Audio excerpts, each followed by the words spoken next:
Okay, good morning, everyone. Welcome officially to Monday. I apologize for not being here on Friday. I had something to take care of that I couldn't do at any other time, and I needed to take care of it. And so you got the class off, and I know you're all heartbroken about that, and I'm deeply sorry. I know you missed me quite a bit, but hopefully I'll be able to make it up to you. So Jesse's here, so good morning, Jesse. Good morning to you. Zartaj is here. Good morning, Zartaj. And Kayla's here. Good morning, Kayla. Let's. Throughout the exams, when you give back the exam papers, I'm going to hand the quizzes back today. Oh. Just don't let me forget because I often. Today? Today. End of class? End of class. Oh, okay. Yeah. Just don't let me forget. I have a bad habit of forgetting to hand them back, so let me know. I'll just make sure they're going to get it by email or in person.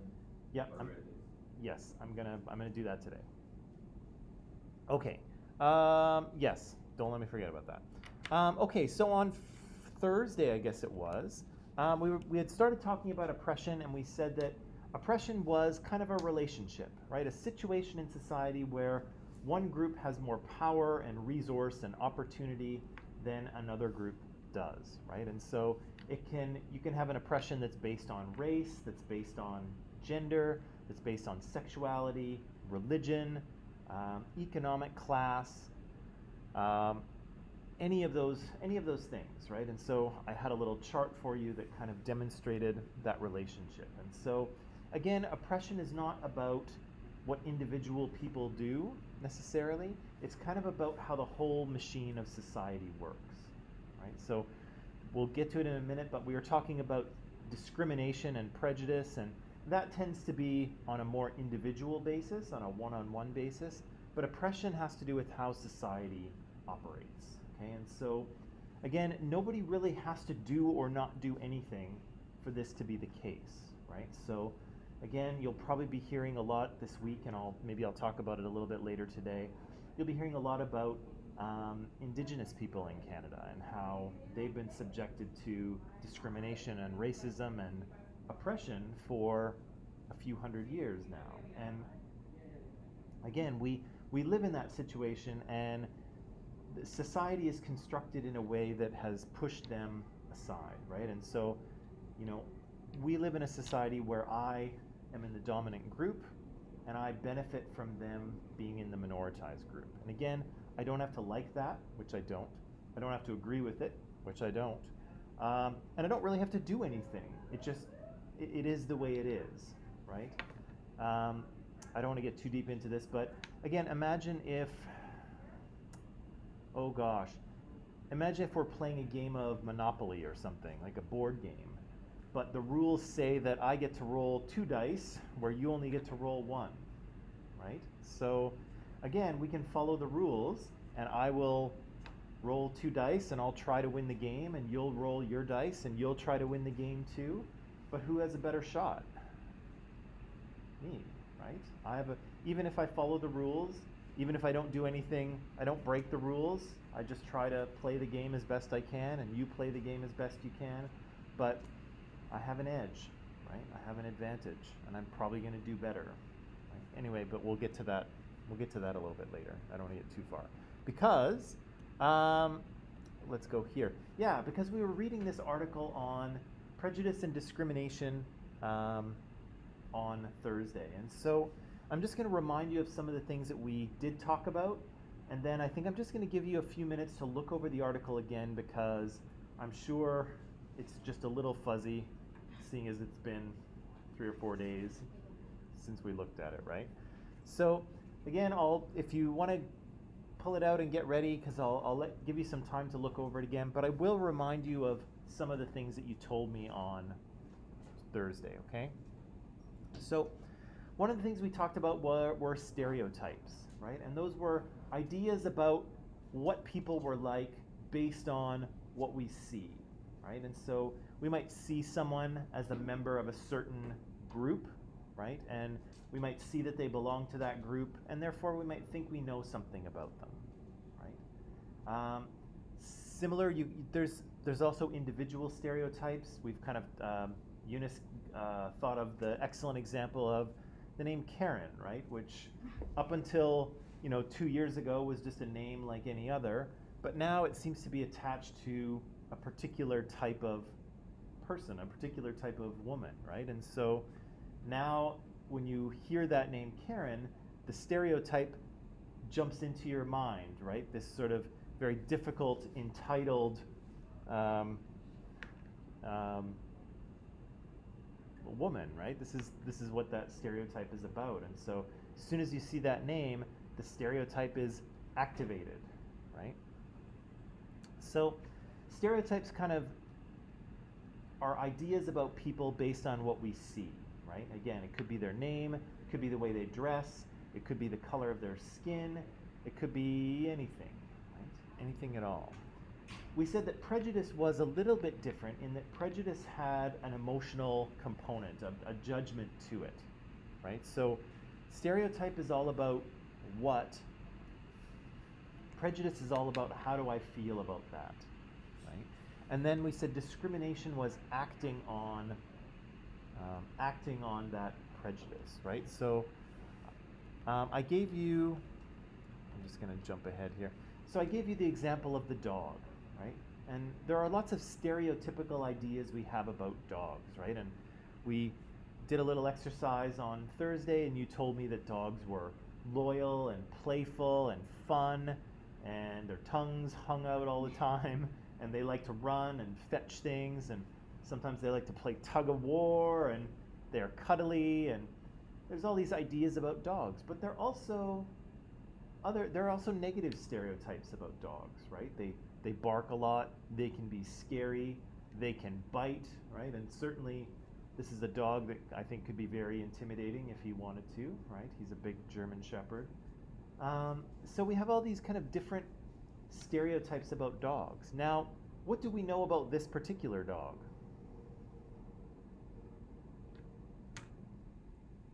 Is he a good dog or a bad dog? Looks like a good dog. He looks like a good dog, right? But I don't know, right? It's kind of hard to tell. He's just sitting there. Could be both, honestly. Yeah, we really don't know, right? We know nothing about this dog.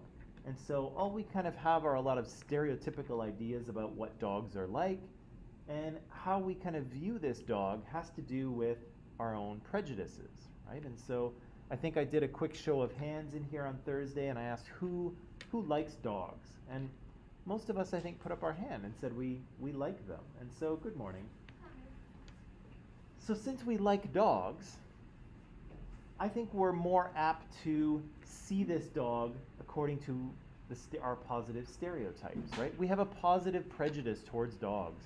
We like dogs, right? And so when we see this guy, we imagine him to be cuddly and fun and loyal and happy, right? And maybe he is, right? And on the other hand, maybe he's not.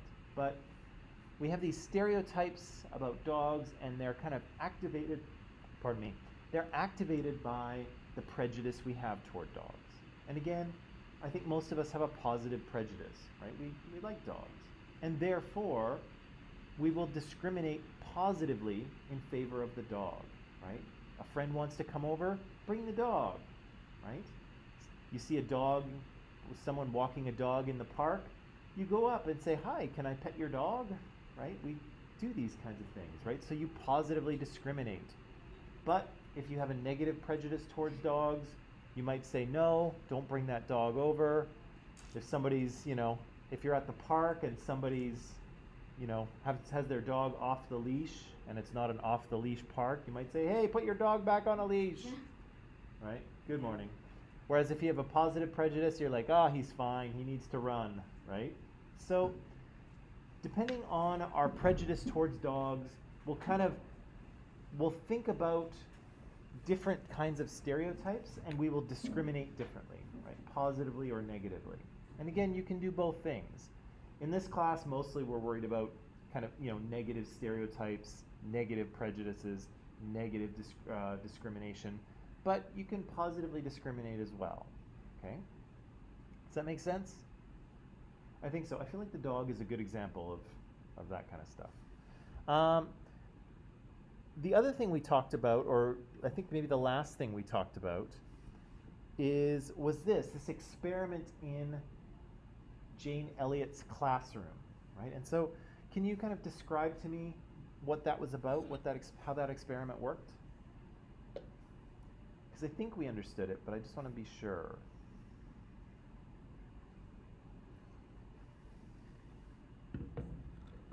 I know it was 3 days ago. Seems like a long time ago, actually. It's number 3. Yeah, so there was a classroom. There was something about blue-eyed kids and brown-eyed kids. Because Jane Elliott told her students that brown-eyed children were more intelligent than blue-eyed ones, and the blue-eyed children like felt like they did, because of that they did worse than the brown-eyed ones, and the brown-eyed ones started to discriminate against the blue-eyed. Right. So the teacher here created a stereotype, right? She said that she said that brown-eyed kids are smarter and better behaved than blue-eyed kids.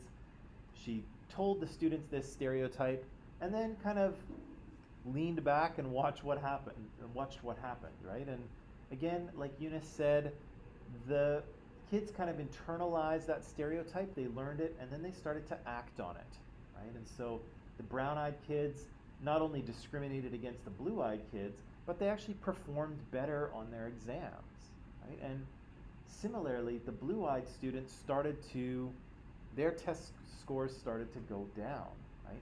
And again, this isn't Jane Elliott's bias, because Jane Elliott knows that this idea is ridiculous, right? There's no connection between intelligence and eye color. She knows it's bizarre, but the kids start to believe it, and then they start to act it out. Right? And again, you might roll your eyes, right, and say, well, this is a bunch of little kids who don't know any better. Of course they're going to believe what the teacher says. But this is kind of a model for exactly what happens in society, right? People do absorb stereotypical ideas, they do absorb socialization, and they do act on them, right? And they can act on them kind of in positive or negative ways. And so if a stereotype kind of benefits you, you may act on it. But even if it says something bad about you that is not true, sometimes people will still act it out anyway, right? So again, don't be deceived here. I know it's a simple experiment, and I know it's with little kids, and little kids will believe just about anything you tell them, but it does work this way in society as well, because the ideas that we're exposed to in society are very difficult not to believe. They're very convincing. They're very, very convincing. And we'll get to some of those a little bit later in terms of like what those ideas actually are. Okay. So this tells us that people internalize prejudices and internalize socialization, and then they act it out, right? They act out according to those ideas, even if they're not true. And again, in this class, they're not. The brown-eyed kids are not smarter than the blue-eyed kids, right? There's no correlation at all. But the internalization of that social message kind of makes it come true.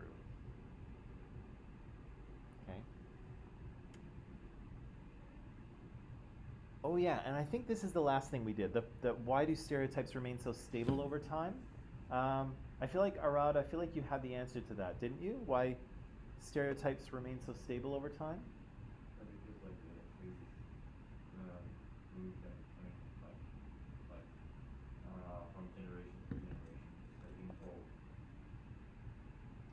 Yeah, so part of it is that they are mixed up in our socialization, right? And they get passed down to us. And again, I made the analogy, they're kind of like malware or computer viruses, right? They're kind of running in the background.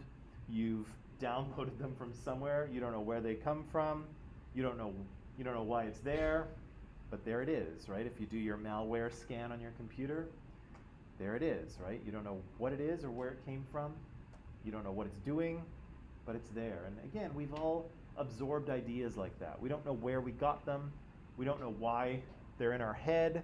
We don't know if we've acted on them in the past or not, but they're just there, right? And so we can all, I think, probably think of stereotypes about people or about groups of people that we've internalized, that we know, right? And I'm going to put no, well, no, I won't put no in quotations.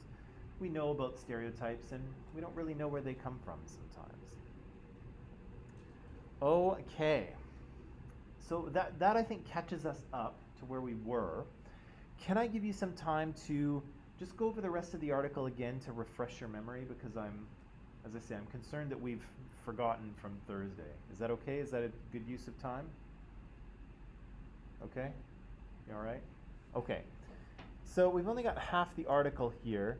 So I think I'm going to give you 7 minutes, okay? Hopefully that will be enough. Again, you can start reading at the 4 functions of prejudice, and then we'll answer questions 5, 6, and 7. Okie dokie? All right, let's do it.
Okay, ready, people? Ready? Okay. So, help me out here with these 4 functions of prejudice. And before I do, maybe I'll just give you a little added tidbit. Kind of what they're talking about here is what anthropologists and sociologists would call functionalism. Okay, so this is kind of a step up from high school. This is university level stuff, but I think you're ready for it. Functionalism is kind of an approach that assumes that everything in society that exists for a purpose. Okay? If it didn't have a purpose, if it wasn't doing something for society, then it wouldn't exist at all. Okay? So it's the idea that everything exists because it has a function, right? Even something like poverty, right? A functionalist would say, yes, poverty is not good, but it exists because it's doing something for society. What's that? What does it mean? What does it do? A sociologist. Yeah, well, a sociologist might say that it gives,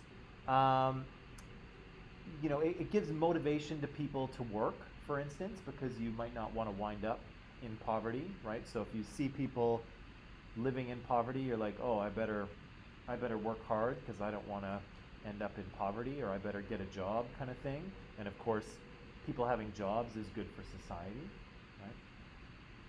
It allows people to do good, right? It allows for charitable organizations to exist and try to help those people, right? That it does something for.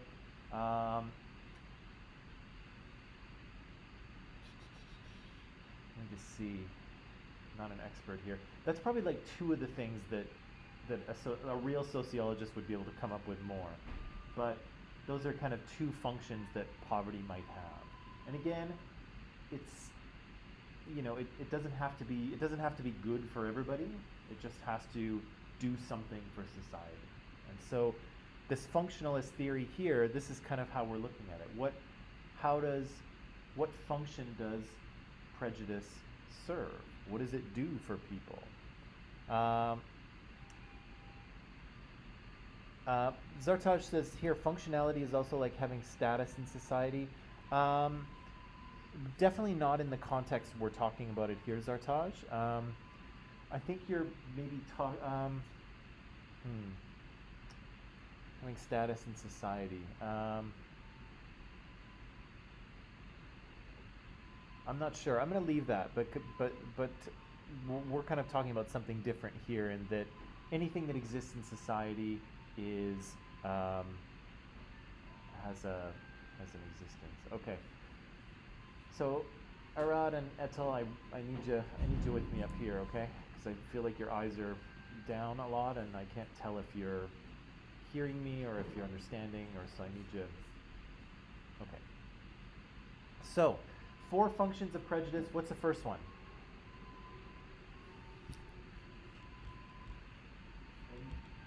What is it? What kind of? What is it? Cognitive. That's not the first one, is it? Oh, okay. No, I see what you were doing there, but it's a little bit further. It's a little bit further down, I think. Like on bottom of page 3, I think is where it is. Ugh. Bottom of page 3.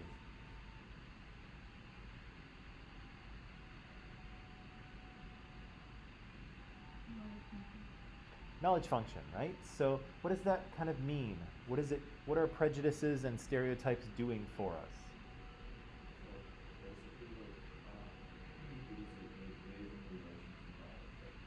The point of view of people is like people who have knowledge, and like how do other people like look on them, like do they look down on, or do they like give them value, give them like, it's like Yeah.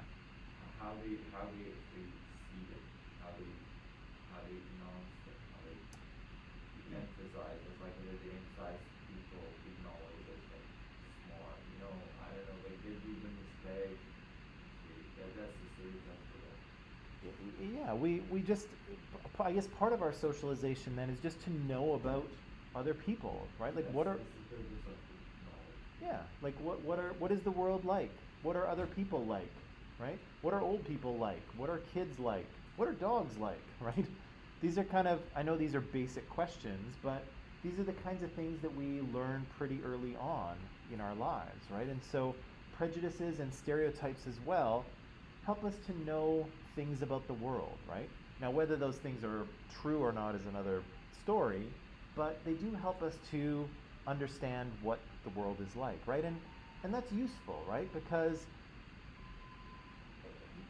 humans encounter a lot of things in the world, right? And if you have to, every time you meet a dog, if you have to figure out what a dog is, well, you'll never get anything done, right?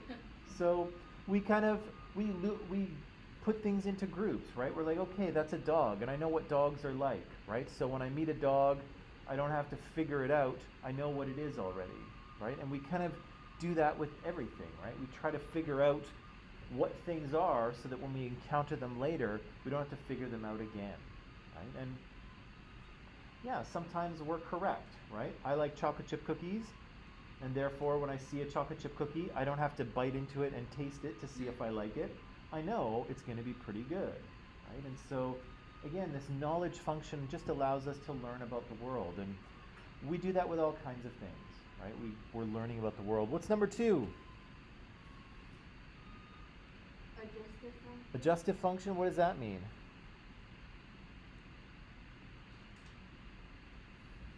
Here. Yeah, you can read it or you can tell me in your own words. An attitude becomes associated in people's minds with rewards and punishments. Yeah, okay, so it's an adjustive function. So prejudices and stereotypes serve to kind of as a basis for rewards and punishments. Can you think of an example of that in real life?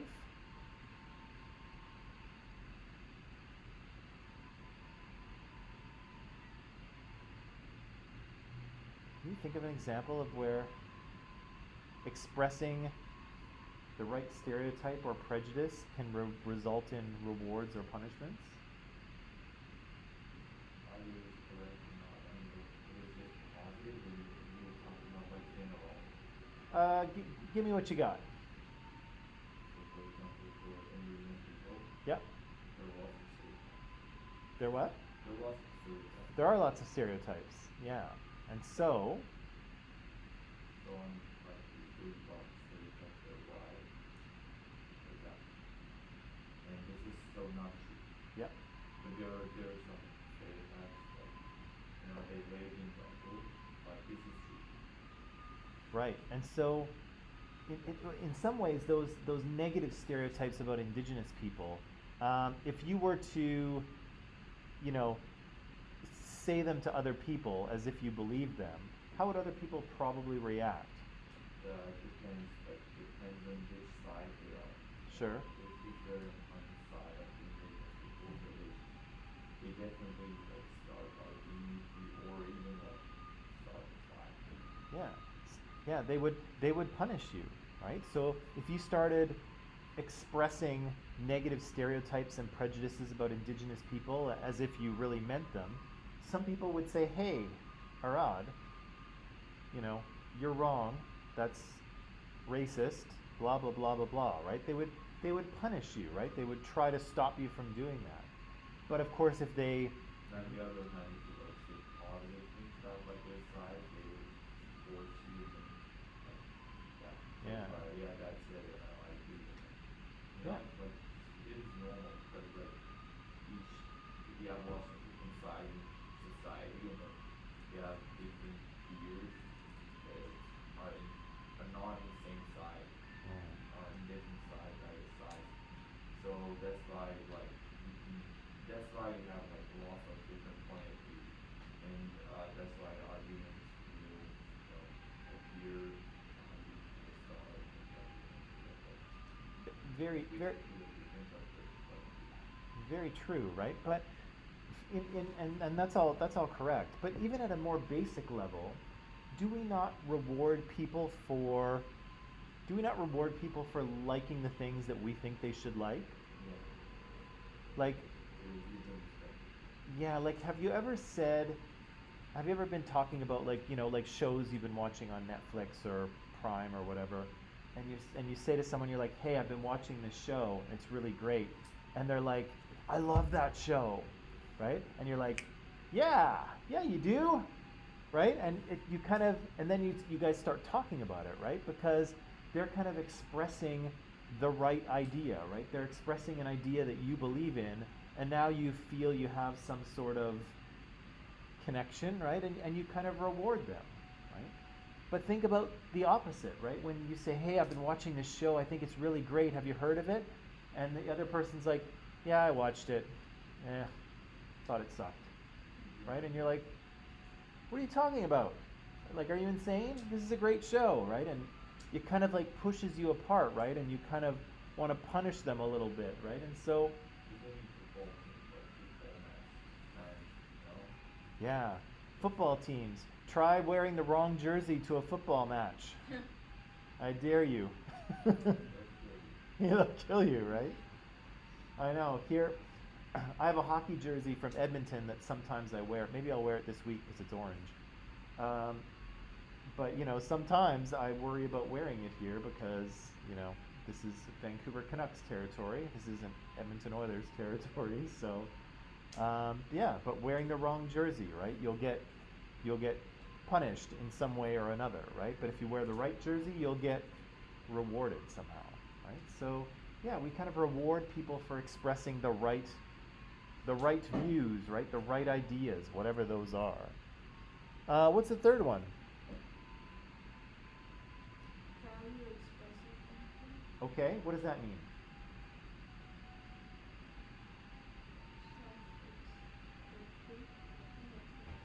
Okay. Self-expression. What does that mean to you? Can you kind of put it in your own words somehow? Is your aspect of yourself. Is an aspect of yourself, yeah. The things that you believe, the things that you like, the things that you don't like, those are part of your identity, right? And again, it can have to do with movies or television or food or fashion or sports or other hobbies or schoolwork or whatever, right? The things that you believe and the things that you express are part of who you are, right? So by saying, yes, I'm an Edmonton Oilers fan, that's a little piece of my identity, right? And we express it to other people that way. What's the last one?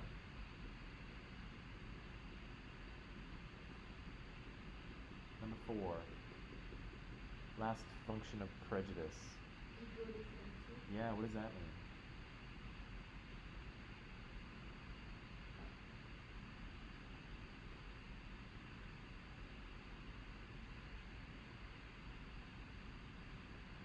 Oh, this is tough on Monday morning. Let's do this and then we'll take a break, okay? Just I know the word, I just don't know how I just what it includes actually. Sorry, what's the this is the ego defensive function. What does that mean in real life kind of thing? ego defensive? Ego defensive. So it means like protect from your idea and your concepts, like how do people start to express that or so they can defend it, well no, my idea is better than yours. Yeah. Yeah. Right. So and why is your idea better than mine? I would put in mind. Because of your idea, right? And you don't want your idea to be bad, do you? No. So exactly, right? Sometimes we kind of have you ever kind of like criticized or looked down on someone, even in your mind, just to make yourself feel a little bit better? Say no, you're a big liar. Yeah, we've all done it. Right? We've all done it, right? We've all looked at someone else and like rolled our eyes at them and judged them, just so we can feel better about ourselves, right? And hopefully we just did it up here and it didn't come out of our mouths, but sometimes it does. But yeah, they're saying this is a function of prejudice as well, right? It helps one group or just an individual feel better about themselves by criticizing someone else. And again, it's probably not the best way to feel good about yourself, but that's something that happened in Mean Girls, right? Did Katie not realize that the math competition when she was going head to head with that other girl, and they were walking up to the podium, and Katie was saying, "Oh, look at her outfit, it's awful, and her lip gloss is cheap," and yeah, she was criticizing this other girl to make herself feel better, and then she realizes, oh, that's actually not going to do anything, right? So I'm not going to be able to win here criticizing this other girl, right? So that was that ego defensive function in practice, right there. The same thing with the with the value expressive functions, right? So the plastics had a lot of things that they said and did that were in alignment with the group, right? And expressing those ideas made them part of the group, right? Those ideas about what was fashionable and what was cool and who was not cool, right? All of those things were part of the group, right? The same thing with, sorry, what was the one before? Oh, the adjustive function, right? The plastics would reward or punish other members of the group for not thinking like other members of the group, right? Even to the point where if you wanted to buy something, if you wanted to go shopping for clothes, you had to go shopping with the other girls, right? Because the other girls had to approve your wardrobe, right? Because your wardrobe reflected on them, right? You couldn't be unfashionable because that would make them unfashionable. So again, you can see some of these things happening in real life. But you can also see them happening a bit in the movie, right? Okay, we definitely need a break. I feel like you guys are like unwatered plants this morning. You're like a little limp. But that's okay. Let's take a break. Go stretch your legs, wake yourself up, come back, and we'll talk about Tajfel's social identity theory, which I'm sure you're super excited, but don't worry. Okay, come back in 10.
All right, and we are back. Now, we talked about the 4 functions of prejudice. Again, it's kind of a functionalist perspective, but that's okay. Now we get on to this Tajfel's social identity theory. What is this? What is this talking about?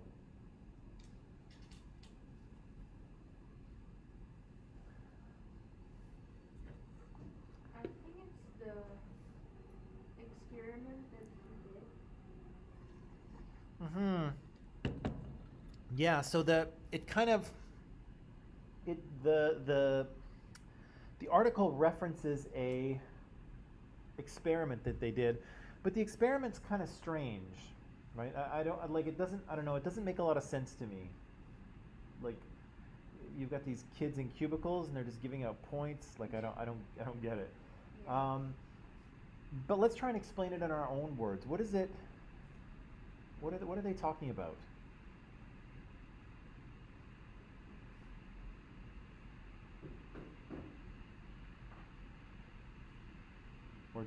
Or does it not make sense? It's like 2 groups, in group and out group? Okay. I'm going to, whoops. No. Let's see. There, that's what I want to show.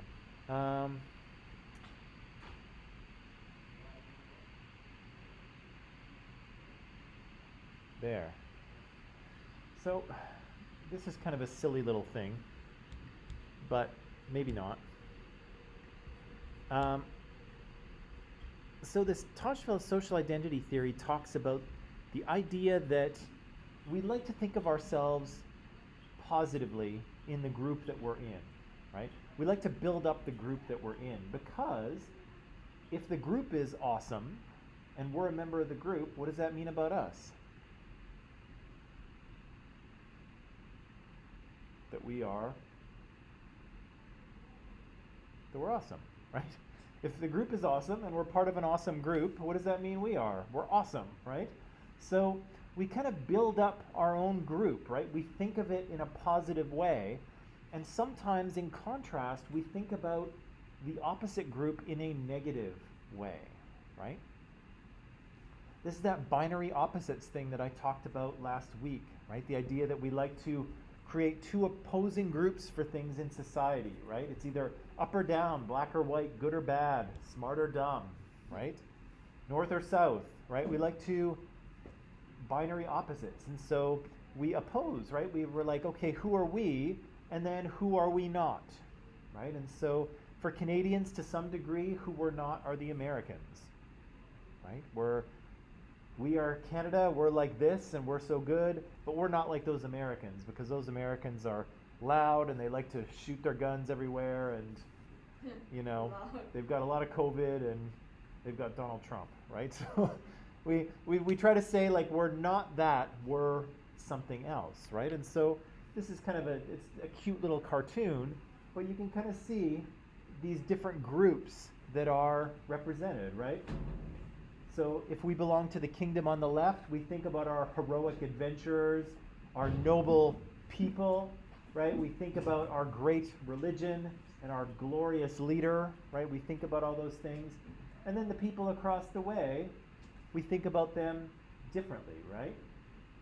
They're British invaders, they're backward savages, they're primitive superstition, they're wicked despot, right? So we kind of oppose how we think about ourselves with other groups, right? And we build our own group up while we kind of push the other group down. Yes? I suppose you kind of just got back, but I suppose you can go if you're quick like a bunny, Ethel. Quick like a bunny. So this social identity theory is complicated to explain, but it's very simple, right? We like to build up our own group because then we feel better about ourselves, right? And that group can be our country, our religion, the fans of a certain sports team, our school, whatever, right? We kind of build ourselves up so that we feel better about who we are, okay? Whoops, does that make sense? It's not super well explained in the article, but that's kind of what we're talking about. Okay, last one, potential solutions to prejudice. We said that prejudice is kind of sticky. The ideas tend to stick around for quite some time, but how do we combat prejudice, according to the article? How do we reduce it? According to the article, Yes. there's two solutions. Non-competitive contact between in and out groups on terms of equal status. Okay. And the pursuit. How do you say it? And the what? Pursuit. How do you say that? Pursuit? Pursuit of common superordinate goals which are attainable by cooperation. Right.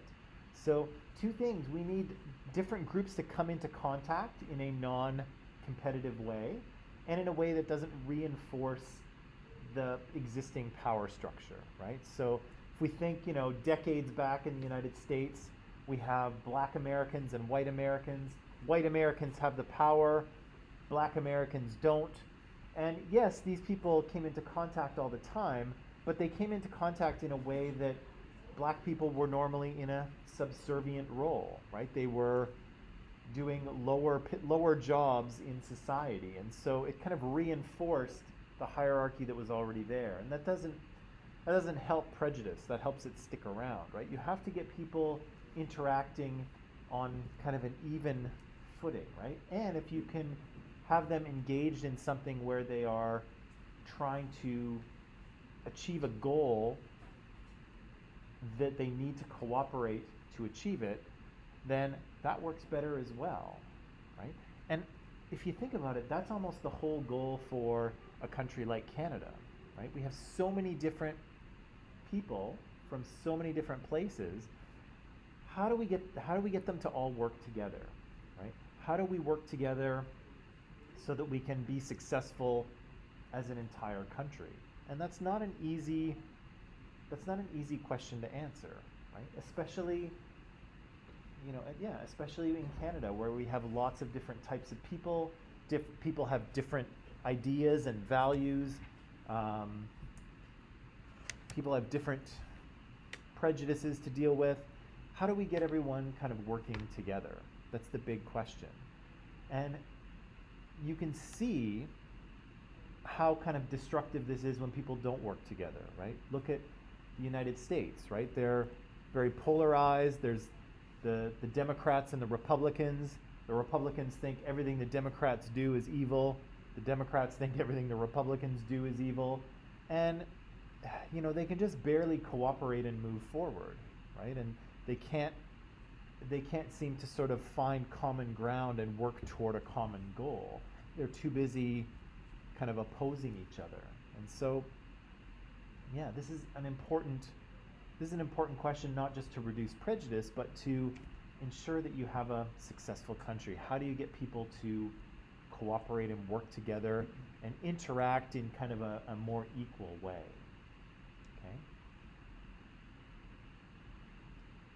Okay. Okay.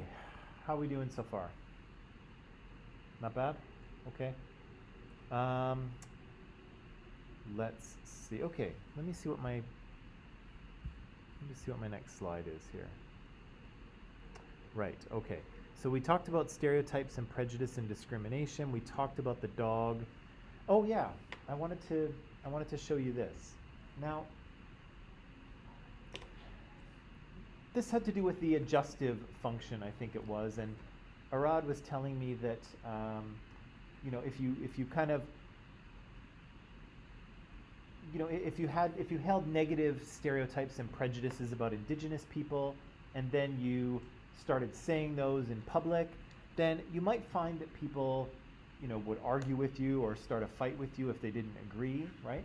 But some prejudices are very freely expressed, and you'll find that they're freely expressed when people see them as not prejudice and not stereotype, but fact, right? And you'll see this if you go back, again, in the United States, if you go back a few decades, you'll see people very clearly expressing prejudice toward black Americans. And you'll see it in Canada too.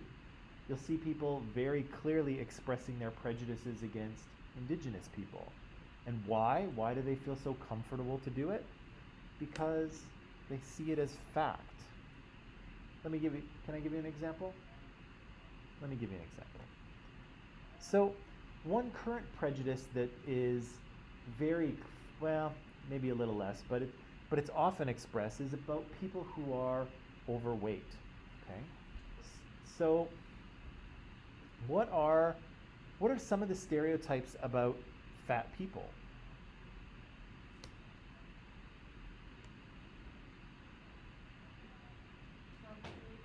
They're what? Right? They're not beautiful, right? Fat is not pretty. What other stereotypes are there about fat people? Not pretty. What else? They are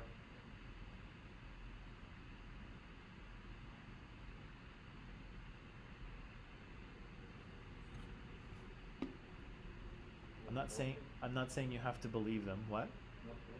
It's not healthy, right? They're not healthy, they're not attractive. What else do we kind of know about people who are overweight?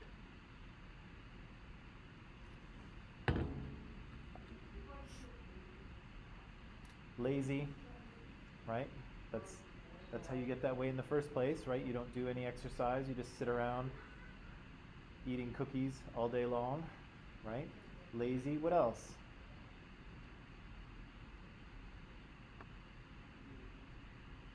Do you think there's a stereotype about people who are overweight being stupid? Never heard of that. No? I feel like you often see it in movies and television shows. You see people who are, the characters who are dumb are also kind of overweight. Fat, right? Yeah, right? And Homer Simpson is kind of a classic example of someone who is, kind of dumb, kind of overweight, kind of lazy, right? He's all of those stereotypes, right? And again, you'll see that people will feel very comfortable expressing their prejudices about this because again, they think that they are correct. So let me show you this. You guys know Cosmo magazine, right? Yeah. So women's beauty magazine. I guess men can read it too, but I doubt many do. Kind of a women's beauty magazine, and here on the cover, from when is this? 2018, October 2018. So 3 years ago, is Tess Holliday, and so as you can see, Tess is a model. She's on the cover here, blowing everyone a kiss. Very nice. And Piers Morgan tweeted his response to this cover. And so you can see here he says that as Britain battles ever worsening obesity crisis, this is the new cover of Cosmo. Apparently we're supposed to view it as a huge step forward for body positivity. What a load of old baloney. This cover is just as dangerous and misguided as celebrating size 0 models. Okay. So it sounds like Piers Morgan is pretty critical of Tess's cover here, right? And why is he saying what he's saying? Or why does he say he's saying what he's saying?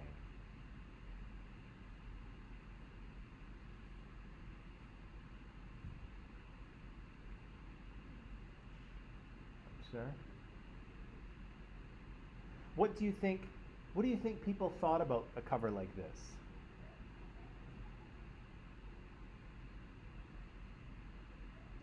Mixed feelings. Mixed feelings, okay. What kind of feelings might people be having? Like, I guess some like women feel that it's trying to say that it's okay to have that problem, that the body positivity and stuff. Yeah. But maybe other people could be like, ew, or like, why did you do that? Or like, models on the front cover should be like those skinny ones. Sure. So Tess here is not the average woman that we see on the cover of Cosmo, right? Usually we see actresses or models on the front cover. They're very slim, they're very fit. Tess is not that. And so some people might be kind of confused, some people might be upset. Some people might say, well, this is, a statement in body positivity, right? This is saying that, it's okay for women to look like this and they can still be beautiful and sexy even if they are, medically overweight. I don't know. What do you think, though? Do you think there was who do you think felt what? Do you think women might have felt one way and men felt another? Or do you think that, only a few people felt one way and most people felt a different, like, what do you think was the reaction to this overall?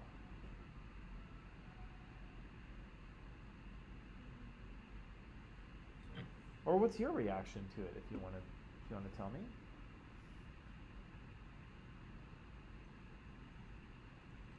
Mixed feelings.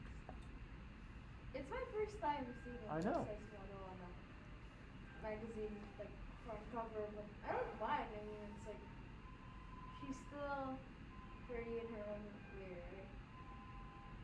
Yeah, so yeah, and Eunice, you're saying, oh, this is, my first time seeing a plus size model on the cover of a magazine like this. And yeah, you're right. And for lots of people it was their first time too. And so they were a little kind of confused about how to feel, because the thing that they always saw on the cover of this magazine, now they're seeing something different, right?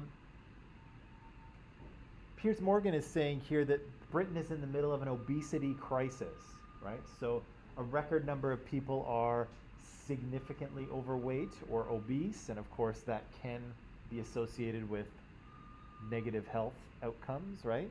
And so he's saying, why are we doing this? Why are we putting this woman on the cover of this magazine saying that it's okay to be overweight when in fact lots of people in Britain are overweight and they're not very healthy, right? This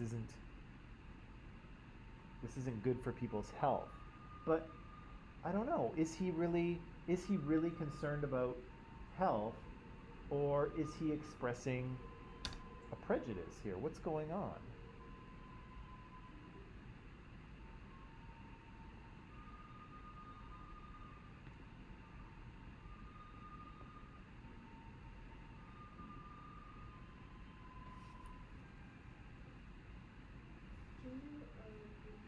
Sure. Do you think that Piers Morgan here, his tweet, do you think it's motivated by his concern for people's health, or does he have a negative prejudice against people, particularly women, who are overweight? I think it's a bit too negative. You think it's a bit too negative? Like, maybe a bit harsh, I'd say, the comment, what he said. Yeah. But he could, like, have a reason on why he said that.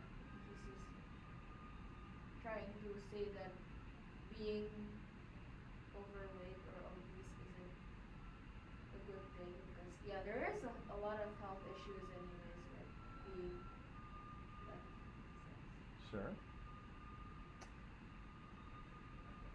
I don't know. Do you think his tweet does anything? Do you think he's helping the situation here or not? No. No, why not? Because it's a tweet, how can you tweet about the situation? Well, we haven't talked about this, but in some ways it can, right? Because people tend to, when you have celebrities talking about things, it generally creates space for other people to talk about them as well, right? It almost says like it's okay to talk about this. And so when you have someone like Donald Trump who says racist things, that kind of creates space for other people to say racist things as well. But if you say positive things, or if you say things that are kind of non-racist, it makes space for other people to stand up and say those sorts of things as well. So celebrities kind of have the power to kind of make space or to kind of get people talking about something. And so does one tweet make a difference? No. But does it kind of start conversations, and does it get people talking about something? So yeah, sometimes it does, right? And so one tweet can't do it, but can get people talking. And again, what are they talking about? Right? Are they talking about, well, they're talking about people being overweight and obese, but how are they talking about it, right? In a critical way, in a shaming way? Is he maybe saying something bad about Tess? Is he just concerned for the health of his fellow British people? What's his deal? What's that?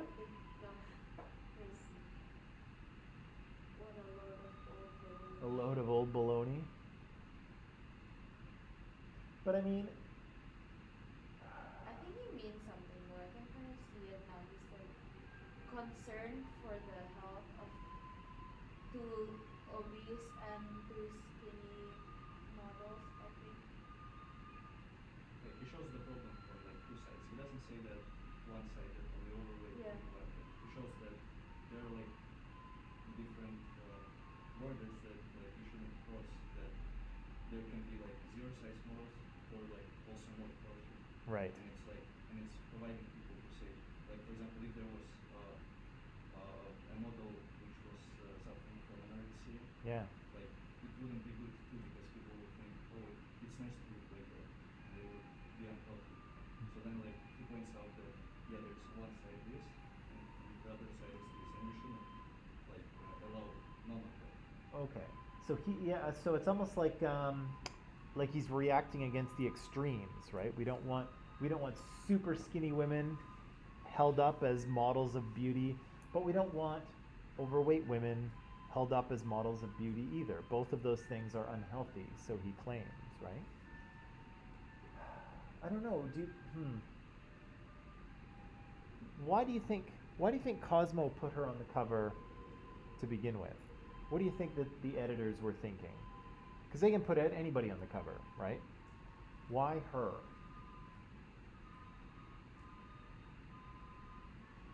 Why she's on it? Who's What? that actually? What's that? I don't know who that is. I think she's just a model. I don't think she's I don't think she's any other kind of celebrity. Like she doesn't act or sing or anything. I don't think anyway. But why her? I mean, I think that their intention was to like to show that what is it? Like to make people feel better that about themselves, not to be like depressed or anything because of their problem. But then like even with good intention, I think it kind of provides like it makes some point. Okay. So maybe the idea was that you can feel good about yourself if you are of similar dimensions as Tess, right? But maybe it is contributing to the problem of obesity, right? And negative health outcomes. Maybe.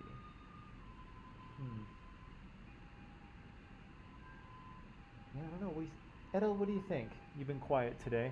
Why do you think the editors put Tess here on the cover rather than someone else? Because they wanted to, like, so it's now like kind of big problem for women to feel like good about themselves and like if they're overweight Yeah. and everyone wanna be skinny and that's the problem. Yeah. So they put her on the cover so women can see her that she's confident, she's sexy, she's beautiful, and she's overweight. Yeah. So everyone can feel like that about themselves. Okay. And it's not the problem. Right. So maybe Cosmo is saying, look, women come in all different sizes, right? And it's difficult on women to keep presenting this one body type and one image of beauty when in fact very few women are look like that or are built like that, right? And so maybe we need different types of bodies, right? Different types of women showing that they're beautiful too, so that it, I think it's almost like what you were saying, Peter, like we don't want to have extremes, but on the other hand, the narrower it is, the fewer people actually fit into that model of beauty, right? And here, if Tess Holliday is beautiful, right, if we can agree she's beautiful, or if society agrees she's beautiful, that leaves a lot of extra room for everybody else, right? Maybe because, and I'm not saying you're wrong, I'm just kind of thinking this out as I go, but maybe because, she's closer to one extreme, right? It gives everyone else a little more room, right? It's like, yeah, you know what, I have a few extra pounds, but you know what, still hot, right? Yeah. So it gives women a little more room, but the narrower that idea of beauty is, the fewer women can kind of find their way into that, right? And I don't know, what do you think about that?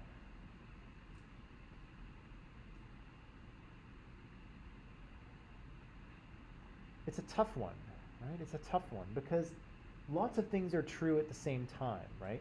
If you carry excess body fat, and I don't mean like, a few pounds, but if you carry like extra body fat, it starts putting you, it's associated with other types of health risks, right? That's true, right? We know that that's true. We also know that people have varying amounts of body fat, right? So genetically speaking, some of us are very good at creating extra fat cells. Some of us not very good, right? So some people look at a cupcake and gain 2 pounds, right? Other people seem to just be able to eat and eat and eat, and they just never gain any weight. Yeah. We all hate them, of course, but no, I'm kidding. But people are different, right? And so some people gain weight very easily and quickly. Some people really struggle, right? Not that they're trying to, but they don't seem to gain any weight, right? So people are genetically different. People's bone structure is different, right? Part of the reason why all those Victoria's Secret models are on the runway is yes, they exercise and they eat a certain way, but they're also built a certain way, right? Genetically speaking, they are built with that frame, and not every woman can look like that because your skeleton just won't allow it, right? And so, yeah, there's health here, there's people's physical variability, but there's also societal ideas about what's beautiful and what's not, right? And I would for most societies, I would say that body type is not seen as beautiful. Would you agree with that? Yeah, normally, at least here in Western society, we tend to value slimmer, more athletic physiques rather than Tess's, right? So she's kind of falling outside of what is desired or normal or ideal, right? But again, the question is Piers Morgan's critique of this cover, is it about health or is it about Tess?